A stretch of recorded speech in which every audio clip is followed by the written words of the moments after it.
All right, let's see how this quantization works with our model of the atom. So what we're taking a look at here is what's known as the Bohr model of the atom. It's not totally accurate, but it's going to work really well for the level that we're trying to achieve. So as we know, an atom in the middle has a nucleus.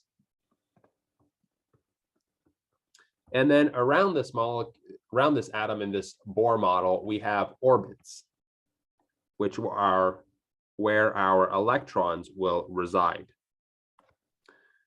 Right, so these are orbits. This is where the electron is allowed to be. And just like the quantum realm, the electrons can only be on these orbits. They are now not allowed to be anywhere in between.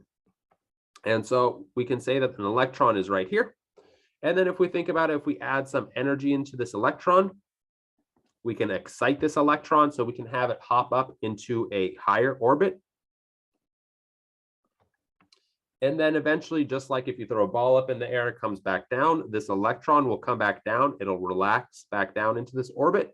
And whenever it does, it'll release energy in the form of light. And what's weird about the atom is that these energy levels are quantized. So these electron energy levels, which we'll later call orbitals, which we'll later call orbitals, are quantized. Which means that only some, we'll call them heights, are allowed. And if you think about that, it's very different from our kind of classical world. So for example, if you had your hand and then you threw a ball up into the air and then it dropped back down, every time it drops back down, it's going to release some form of energy. And we can throw this ball at whatever heights we want to, right? And all heights in between.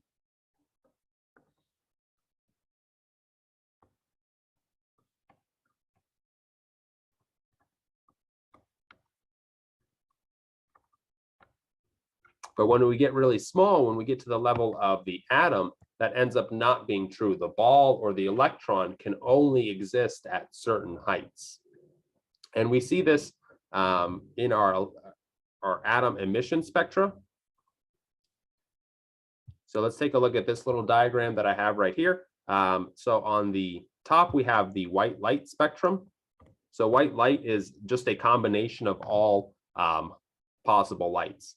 And then what we have down here is the hydrogen light spectrum. So what we're doing is we're taking an atom of hydrogen, we're adding some energy, and then it's releasing that energy back out. And that energy corresponds to these frequencies of light. So let's take a look at it.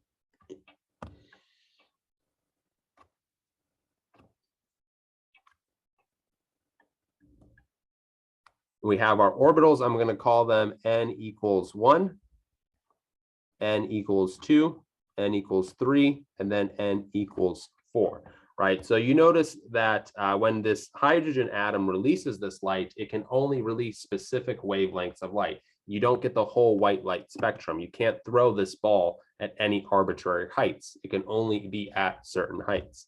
And these heights correspond to these orbitals, right? So they correspond to an electron going from one orbital to another, right? So maybe this red light is this low energy drop from this n equals 2 to this n equals 1. Maybe this blue one is from n equals 3 down to n equals 1.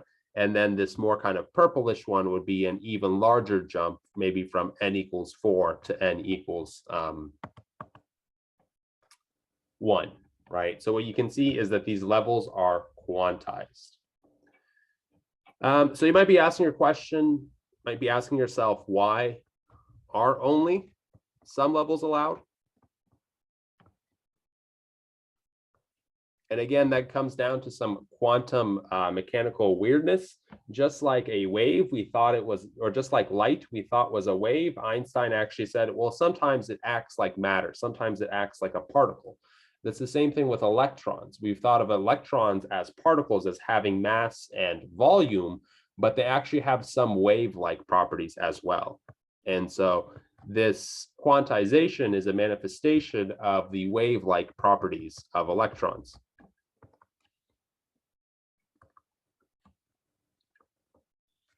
And so we can make a little analogy to help explain this. We can think about a guitar string, right? So we've got a guitar string, and of course it's attached to two ends of our guitar. So one thing, the guitar or the string could be totally flat. We could pull the guitar string up at one point to make this little kind of loop. We could make it so that we have two kind of peaks, if you will, where one is an upper peak and one is a lower peak. But what you'll notice when you think about a guitar string is we can't have kind of 1.5 peaks. So for example, you can't have it end like this, right? Where we have 1.5 essentially, because these two ends need to be connected to one another. And so this is not possible. And so that's the same thing for our electron if we think about it as a wave. So over here, right, you see this wave. This one is okay because the two ends of the wave connect to one another. If you look over here, these two parts of the wave do not connect with one another. And so this would be associated with an energy level or a state that is not allowed. And that's, again, due to the wave-like properties of an electron. All right, cool. Just one more thing to note. As our energy levels of these orbitals gets bigger,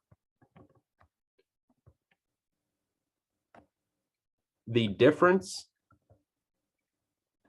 in energy between the levels gets smaller. So let's see what we mean by that.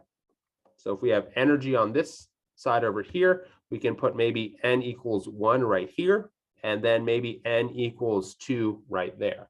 So as n gets bigger and bigger, the gap is going to get smaller and smaller. So for example, maybe n equals 3 is right there. You see how the gap between 2 and 3 is smaller than 1 and 2.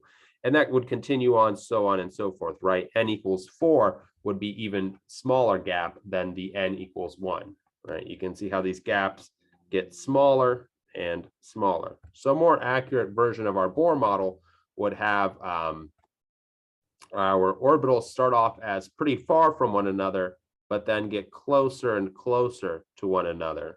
They won't actually be hitting each other. I'm just very bad at drawing a circle.